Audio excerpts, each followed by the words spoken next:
Some of the most inspiring stories in professional football come from the AP's NFL Comeback Player of the Year award.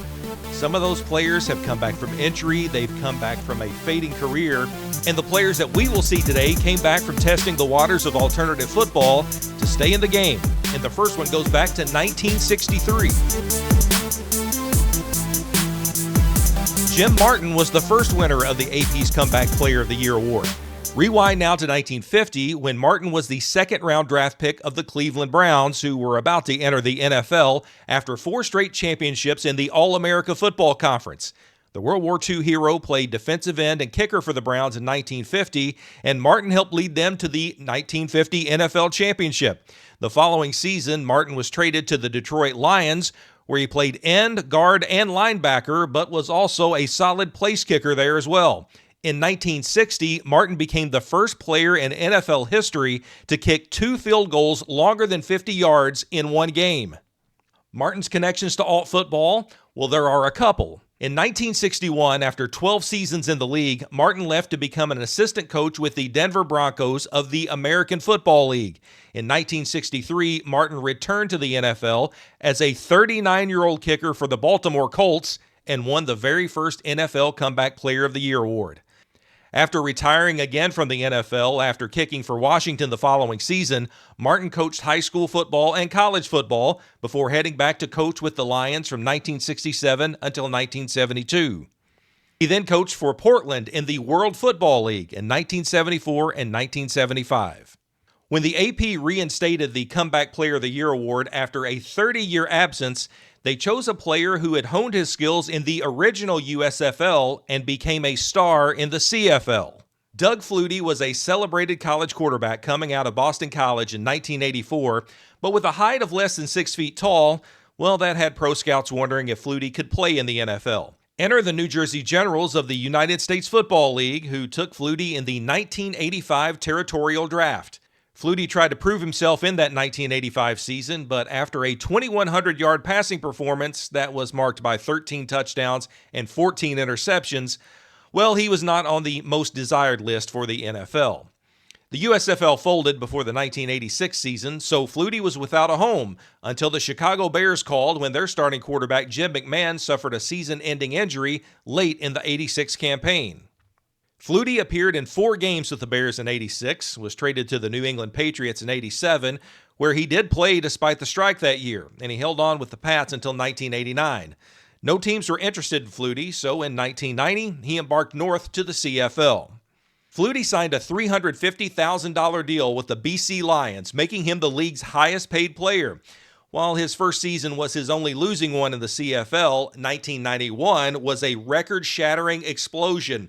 He set single-season CFL records for attempts, completions, passing yards, and even rushing touchdowns by a quarterback. Flutie snagged his first Most Outstanding Player award, leading the BC Lions to their first playoff appearance since 1988.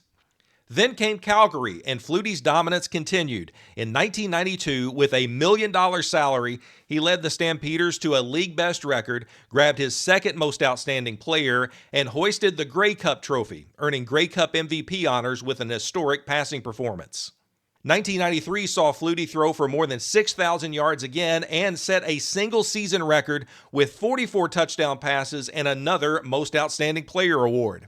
The Stampeders were a force again in 94, going 15-3, with Flutie breaking his own touchdown record with an incredible 48. He even had his best rushing season. Yet another MOP trophy was added to his collection. Flutie was injured in 1995, but was able to make a Grey Cup appearance where his Stampeders fell to the Baltimore Stallions. Remember them? Flutie then joined the Toronto Argonauts, leading them to another league-best 15-3 record in 1996. He picked up his 5th Most Outstanding Player award and quarterbacked the Argos to a Grey Cup victory and his second Grey Cup MVP. In 1997, the Argonauts repeated as Grey Cup champions. Flutie's stellar performance earned him his 3rd Grey Cup MVP award. Still, Flutie's dream of the NFL remained, and he signed with the Buffalo Bills in 1998, even though the Bills were targeting Rob Johnson as the starting quarterback. When Johnson was injured early in the season, Flutie stepped in. He led the Bills to a win over the Indianapolis Colts and then started the next 10 games. Buffalo finished with an 11-5 record and an appearance in the wild card round of the playoffs, losing to Miami. But after a 9-year gap between starts in the NFL and an impressive performance going from backup to starter to playoff quarterback to Pro Bowler in one season, Flutie was awarded the 1998 Comeback Player of the Year. He even got his own cereal. Flutie actually held on in the NFL until 2005 with a stint in San Diego and a return to the Patriots 20 years after his debut with the New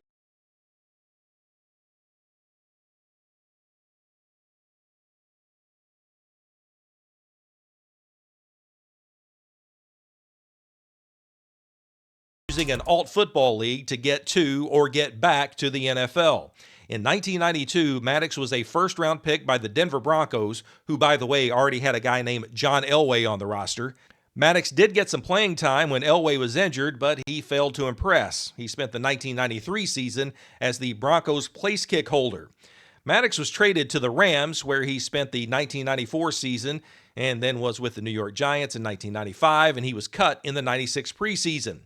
Maddox failed to catch on with another NFL team, so he sold insurance until his first foray into the alt football world in 2000. That's when he quarterbacked the New Jersey Red Dogs of the Arena Football League. The next season, 2001, Maddox joined the LA Extreme of the upstart XFL, where he led the league in passing yards and touchdowns while leading the Extreme to the XFL championship. Maddox was back in the NFL with the Pittsburgh Steelers after the XFL season finished and collapsed, and he backed up Cordell Stewart that season.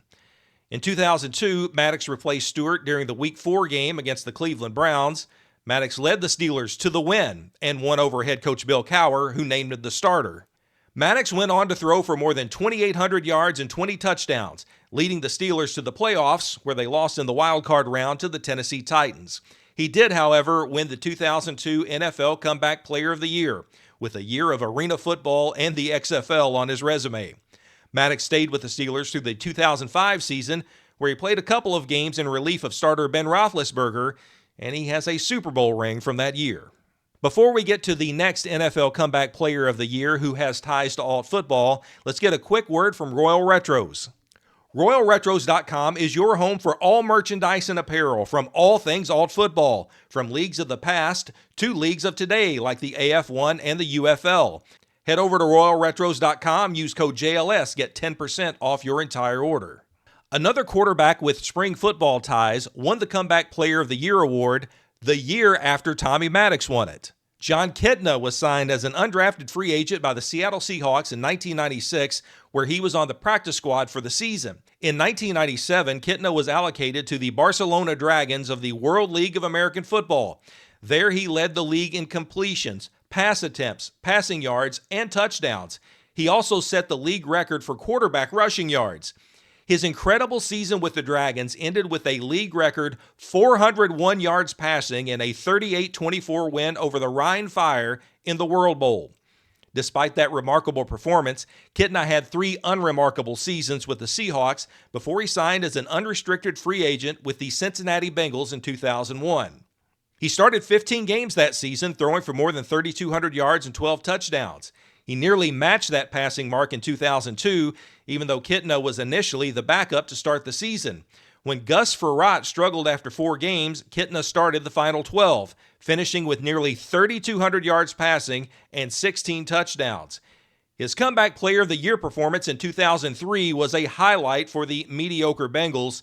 Kitna became the first player in Bengals history to throw every one of the team's passes in a single season.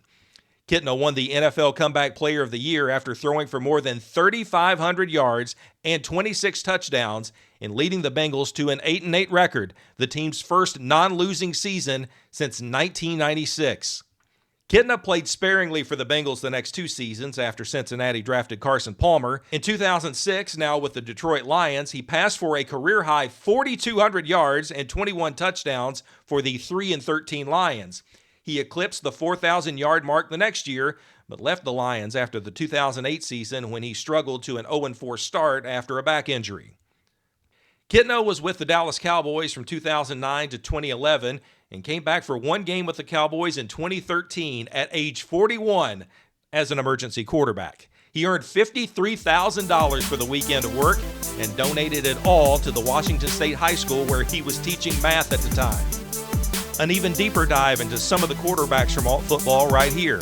And if you like this kind of football content, be sure to like and subscribe.